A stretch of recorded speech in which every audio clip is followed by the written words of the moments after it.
যে 1,80,000 আমরা এদেরকে ফিরিয়ে মায়ানমারে ফিরিয়ে দেওয়ার বন্দোবস্ত করতে পারবো, সময় লাগবে।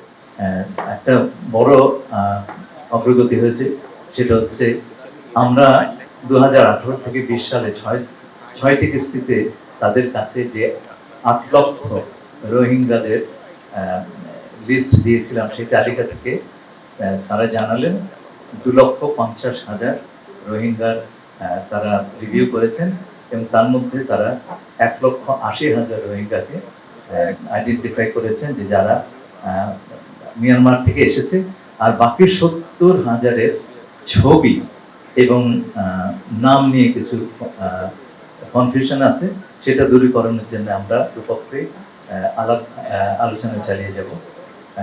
একই সাথে তারা আমাদেরকে বলেছেন যে বাকি 5,50,000 রোহিঙ্গা এই রিভিউটা তারা অতি দ্রুততার সঙ্গে সম্পন্ন করবেন। এই যে 1,80,000 যাদেরকে ক্লিয়ার করা হয়েছে, তার তো কালকেই চলে যাচ্ছেন না, এটার জন্য একটা প্রক্রিয়া লাগে। যে কোনো প্রত্যাবাসনের একটা কিন্তু প্রক্রিয়া লাগে।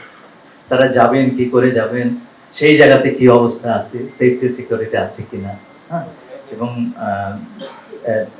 যাবার ওইখানে তারা যে যাবেন তাদের জীবন জীবিকার সংস্থান আছে কিনা, যে কোনো, শুধু এই রোহিঙ্গার ব্যাপারে নয়, যে কোনো আপনার দেশে প্রত্যাবাসনে এই ধরনের বিষয়গুলো আমাদেরকে মনে রাখতে হবে এবং এগুলো নিরসন করতে হবে। আমি সবসময় বলেছি, আমরা সকল পক্ষের সঙ্গে যোগাযোগ করছি। এই প্রত্যাবাসনের জন্য আমাদের যেমন কারা প্রত্যাবাসিত হবেন সেটার জন্য আমাদের মিয়ানমারের কাছ থেকে ভেরিফিকেশনটা নিতে হচ্ছে। এই ভেরিফিকেশনের প্রক্রিয়াটা 2018 সালে মিয়ানমারের সঙ্গে যে আমাদের দ্বিপাক্ষিক চুক্তি হয়, সেই চুক্তি মোতাবেক হয়েছে। সুতরাং এটা একটা ভ্যালিড চুক্তি এবং এটা মনে রাখতে হবে যে রাখাইন কিন্তু এখনো মিয়ানমারের একটা সভরেন টেরিটরি।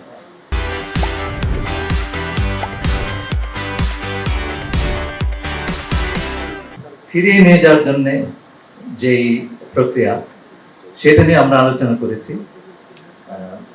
আরাকান আর্মির সাথে। তাদের ঘোষিত যে পজিশন, সেটা হচ্ছে তারা রোহিঙ্গাদেরকে ফিরিয়ে নিয়ে যাওয়া, এটা তাদের একটা প্রিন্সিপাল পজিশন। তারা এটা প্রকাশ্যে সেপ্টেম্বরে বলেছেন এই গত বছরে। আমাদের সঙ্গে আলাপ আলোচনার সময় তারা এটা পুনর্ব্যক্ত করেছেন দায়িত্বহীনভাবে।